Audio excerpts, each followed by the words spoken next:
Presta atenção na matéria. Há uma grande contradição quando falamos das finanças do Corinthians. Embora seja dono de uma das maiores arrecadações do Brasil, em 2024, por exemplo, foi o terceiro colocado atrás de Flamengo e Palmeiras, com 1 bilhão e 100 milhões de reais, ostenta a maior dívida entre os clubes de futebol do país, mais de 2 bilhões e 700 milhões de reais. Mais de 2 bilhões referem-se ao clube, 800 milhões da parte tributária, por volta de 400 milhões do RCE, o regime centralizado de execuções que ajuda equipes de futebol a reorganizar o passivo. Outros 200 milhões com a Câmara Nacional de Resolução de Disputas, órgão criado pela CBF para acertar pendências entre clubes, jogadores, empresários e federações, e o restante em despesas correntes, como folha de pagamento e tributações. Existe também a dívida de 655 milhões de reais com a Caixa Econômica Federal, por conta do financiamento para a construção da arena em Itaquera. Esses dados tornam-se ainda mais assustadores quando mostramos a evolução do passivo de uns anos para cá. Sem contar o estádio, o clube devia em 2020 983 milhões de reais. Em 2021, 1,01 bilhão de reais. Em 2022, 1,07 bilhão de reais. Em 2023, 1 bilhão e 200 milhões de reais. Em 2024, 1 bilhão 880 milhões de reais. Os anos contemplam mandatos de 3 ex-presidentes do Corinthians, André Sanches, Duílio Monteiro Alves e Augusto Melo, e não vão melhorar nos primeiros meses da gestão Osmar Stabile, que assumiu o cargo após o impeachment de Augusto Melo. Há poucos dias, o Conselho Deliberativo aprovou uma revisão do orçamento de 2025. O superávit de 37,5 milhões de reais, previsto inicialmente, deu lugar a um déficit de 83,3 milhões, diferença de mais de 120 milhões de reais. O saldo devedor do primeiro semestre deste ano foi de mais de 60 milhões de reais. Na verdade, esse endividamento foi fruto de alguns contratos, algumas decisões tomadas no passado, que trouxeram uma série de encargos, né, para o clube, e que levou a essa, vamos dizer, a essa dimensão, eu diria, da dívida. E esse faturamento, né, com essa receita que a gente tem, é uma demonstração de que nós temos capacidade para resolver esse problema. O Corinthians passa por um problema que é crônico no futebol brasileiro. As pessoas que estão lá não são capacitadas para tocar um negócio que hoje fatura mais de 1 bilhão de reais.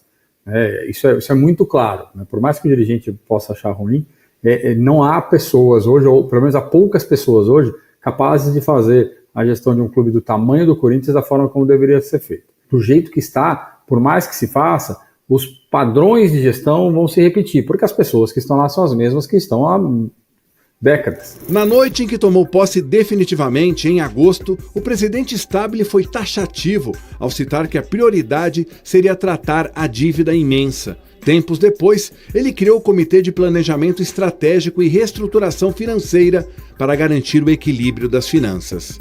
Nós estamos preparando uma série de ações e de revisões, de cortes de custos e tudo mais, sob o comando aí do presidente Osmar Stabile, para que a gente possa criar um orçamento para 2026 em busca disso que você colocou no final, de um superávit, de a gente virar a chave. Só que isso leva tempo.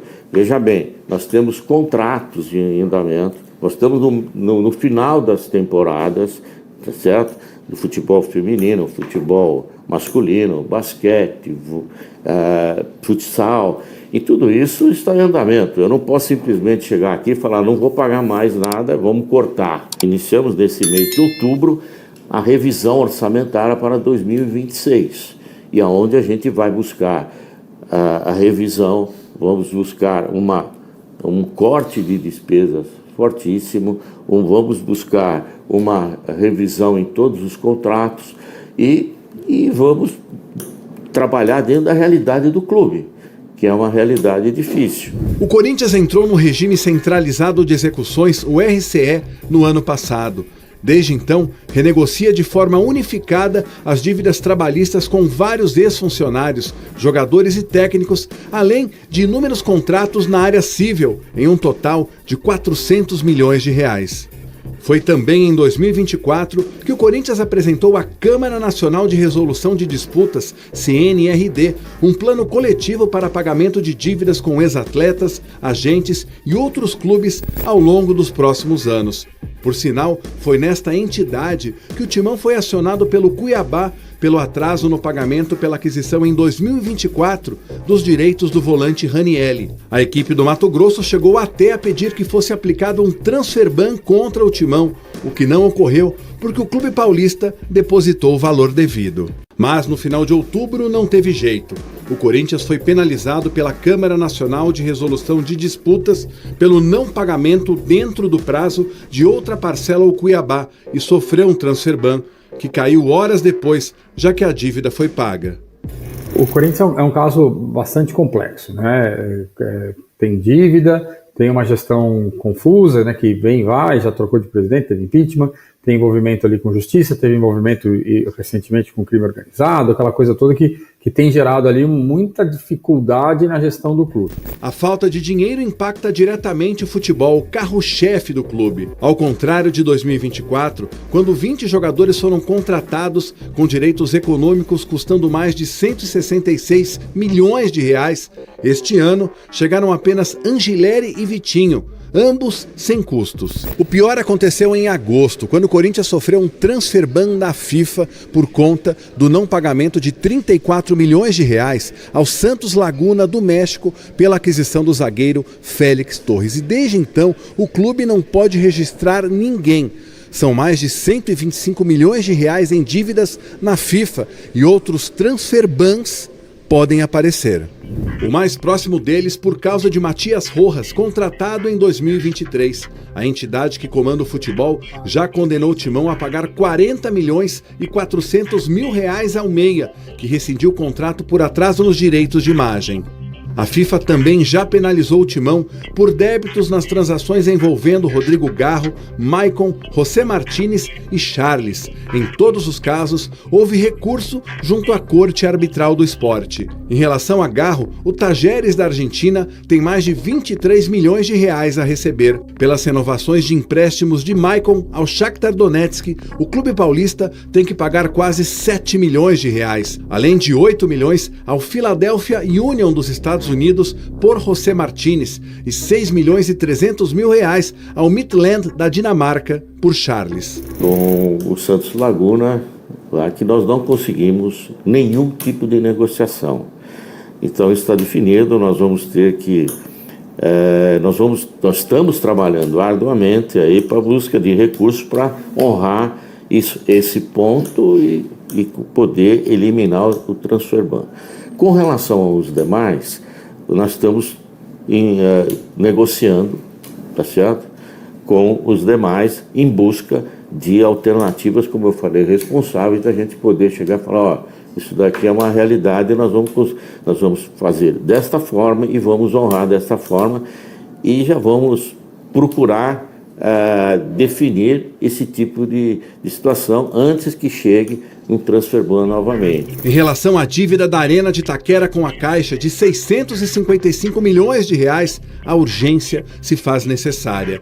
Por isso, a diretoria alvinegra procurou a instituição bancária e pediu para que a taxa de juros fosse reduzida pela metade. Outra ideia é renegociar os naming rights do estádio por um valor bem superior ao que a Neoquímica pagou em 2020, 300 milhões de reais. A multa para rescindir o contrato atual é de 70 milhões de reais. E, evidentemente, nós dependemos também de uma forte negociação com a Caixa Econômica, que também tem interesse em que a gente faça esse pagamento, e tem o name rights, que a gente está buscando um valor maior do que isso. Estamos discutindo o problema de prazo de pagamento, estender um pouco mais o prazo.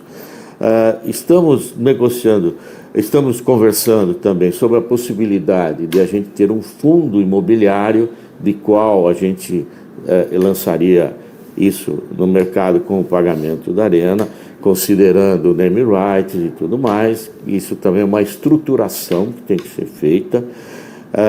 E essas alternativas que nós estamos colocando na mesa para discutir com eles, e estão sendo bem recebidos, é receptivo, porque há interesse de ambas as partes. Para solucionar o problema do Corinthians, também não vem do ponto de vista operacional a saída, né? O Corinthians precisa se dar um jeito de resolver o problema da dívida com o estádio, né, com a Arena. Então isso significa ter que abrir mão de parte do controle acionário dessa Arena, criando um fundo, vendendo para um terceiro, né, criando um processo onde ele se livre desses 700 milhões de reais de dívida, que por mais que a vaquinha dos torcedores tenha tentado ajudar, os juros são tão altos que eles acabaram consumindo todo esse benefício.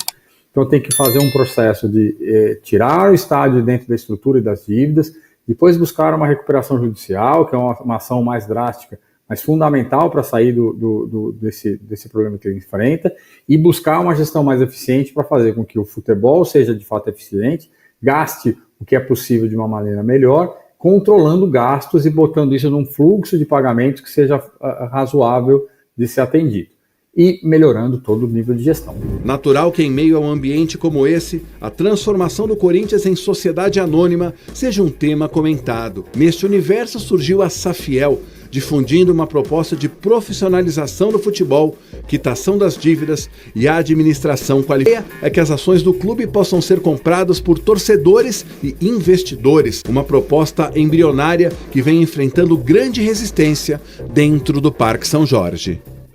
Então não é ter resistência, a questão é que não tem dinheiro. Da Safiel aí, tem gente que é a favor, eu não sou. E não adianta ficar ligando para mim aqui, falando comigo aqui, tá? Não precisa ligar no meu celular não. Tá? Porque é o seguinte, em relação ao estádio, 300 milhões que é dinheiro de pinga da Neoquímica Arena, não foi? Por que os 300 milhões não foi já colocado direto para a Caixa? Não é verdade? Os 10 anos de renda do Corinthians para a Caixa. Sabe por quê? Porque esse pessoal aí, Herbson, Piovan, tá lá desde cedo. Piovesan, tá lá desde sempre. Aí, só nisso que eu falei, já deu estádio. Já pagou o estádio. Mas eles pagam? Pergunta se esses caras que tomaram conta do dinheiro e os ex-presidentes, eles pagaram 10 anos de dívida do estádio. Só pagaram os juros. O que é pagar os juros, gente? É como se tivesse o seu cartão de crédito e você só paga o mínimo. Você só paga o mínimo. Sabe o que vai acontecer com você? Você quebra você, sua família, sua empresa, quem quer que seja. E quem que ganha? A bandeira do cartão. Quem que ganhou dinheiro até hoje nesses 10 anos? A Caixa. Pô, vamos falar a verdade, rasgado. A matéria foi muito bem feita. Tudo isso que saiu, a gente já coloca isso há um bom tempo aqui, certo? O Corinthians já pagou quase 800 milhões. De juros? De juros! Mas pera um pouquinho, alguém está errado. Alguém está fazendo mal para um clube maravilhoso. Aí vem a Safiel. Olha, nós vamos vender cota para 1 milhão de torcedores a R$1.000 dá 1 bilhão, certo? É isso a conta? Meu irmão, nós conseguimos aí, no esforço da torcida, 41 milhões. O Teleton, que fez num dia só, conseguiu 37 milhões. A torcida conseguiu 41. E não teve gente dando 600 mil, 1 milhão. Porque tem gente que dá 1 milhão pro Teleton, né, ou para outras instituições, vocês não sabem de onde veio o dinheiro, né? Do Corinthians veio do torcedor. Então eu vou dizer, o dinheiro do estacionamento, o dinheiro dos camarotes, o dinheiro do Memphis Depay, o dinheiro do Rojas, os 42 milhões do Ramírez, do Grêmio, os 260 milhões ou 216 milhões dos empresários que ganham, além de levar os jogadores, eles ganham uma porcentagem e ele tem para receber deu 1 bilhão. Deu 1 bilhão. Aonde essas pessoas que estão aí falando esse papo furado vamos rever, nós temos que rever, nós temos que fazer isso, papapá, papapá, papapá. Eu contrato o Félix Torres por 32 milhões. Eu dou pro Kaká 25 milhões. Eu dou pro Memphis 23 milhões para ele fazer gol. Se ele já ganha 4 milhões.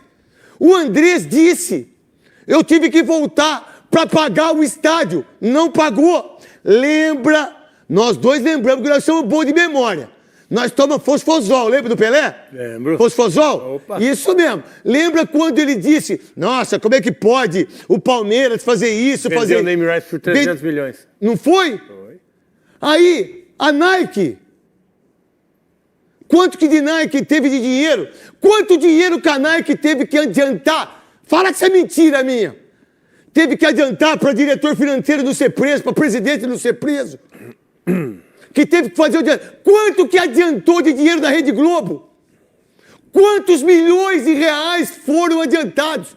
Quanto que adiantou de dinheiro das federações ou da federação? Se você colocar tudo isso, dá 10 bilhões. E eu não preciso de Safiel. Eu preciso de pessoas que saiam de lá. Primeiro eu tenho que tirar as pessoas de lá. Eu tiro essa laranja podre, desgraçada. Eu tiro esse abacate podre, desgraçado. Eu tiro essa mandioca que não funciona. Os caras tomam Tadala. Os caras compram McDonald's. Os caras compram Babyliss. Estão tudo careca. Tudo velho, igual eu, cabelo branco. Como é que você compra um Babyliss que você deixar o cabelo enrolado? É pra amante, né? É pra amante, né? Como é que eu compro 2 relógios da H-Ster? Como é que eu compro marmita? Como é que eu compro? Como é que eu tenho nota fria? Tudo isso, quem tem que pagar? O Corinthians. O Corinthians não precisa de Safiel, não precisa de dono, não precisa de ninguém. O Corinthians precisa de pessoas honestas. De um conselho ativo, não passivo.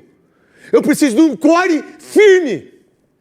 Eu preciso de sócios que vão lá votar, mas não para vender os seus votos.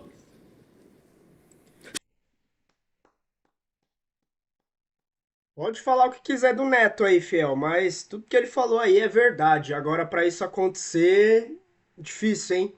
Minha esperança é o Ministério Público começar tirando aí Andrés e Duílio, porque o que ele falou é verdade, eu não sei a sua opinião, mas a minha é essa. Não importa fazer tudo isso dentro do Corinthians se não fizer uma limpeza lá dentro. Igual esse senhor aí do setor financeiro do Corinthians que tá aí, ó. Muito tempo. E você acha que com as mesmas pessoas que ajudaram o Corinthians a chegar nessa situação vão ser as pessoas que vão tirar o Corinthians dessa situação? Não existe. Então a primeira coisa é limpar. Limpar toda essa corja, essas laranjas podres aí, essas ratazanas que estão dentro do Corinthians há anos, que fizeram o Corinthians entrar nesse buraco sem fim. A luz está bem pequenininha lá em cima. Tem esperança? Ainda tem. Mas para isso a primeira coisa é limpar toda essa sujeira de administradores, presidente, conselheiros, core, todos esses aí que estão no Corinthians apodrecendo lá dentro, ficando velho já, de tantos anos que estão no Corinthians só sugando o Corinthians, porque se não tirar eles, não adianta fazer tudo isso se os mesmos estão lá dentro. Primeiro que não vão fazer. Segundo que se tentar fazer, não vai conseguir fazer, porque nunca fizeram isso em um clube nenhum. Nunca fizeram isso no Corinthians, vai tentar fazer algo que nunca fez. Tem que trazer alguém que tenha a capacidade. Um analista financeiro aí falou que são poucos no Brasil hoje que conseguem administrar um clube do tamanho do Corinthians, que tem uma renda do tamanho da do Corinthians. Não é qualquer um. Não é um que você prometeu o cargo, vai colocar lá e ele vai resolver os problemas do Corinthians. Não é. Tem que encontrar um igual foi encontrado lá no Flamengo, no Palmeiras, para colocar ordem nessa casa chamada Corinthians. Mas a primeira coisa é limpar essa sujeira que tá lá dentro. Qual a sua opinião sobre isso? Deixa aí nos comentários, se inscreva no canal, fortaleça com o like de sempre. Eu sou o Luan. Até o próximo vídeo, fiel. Valeu!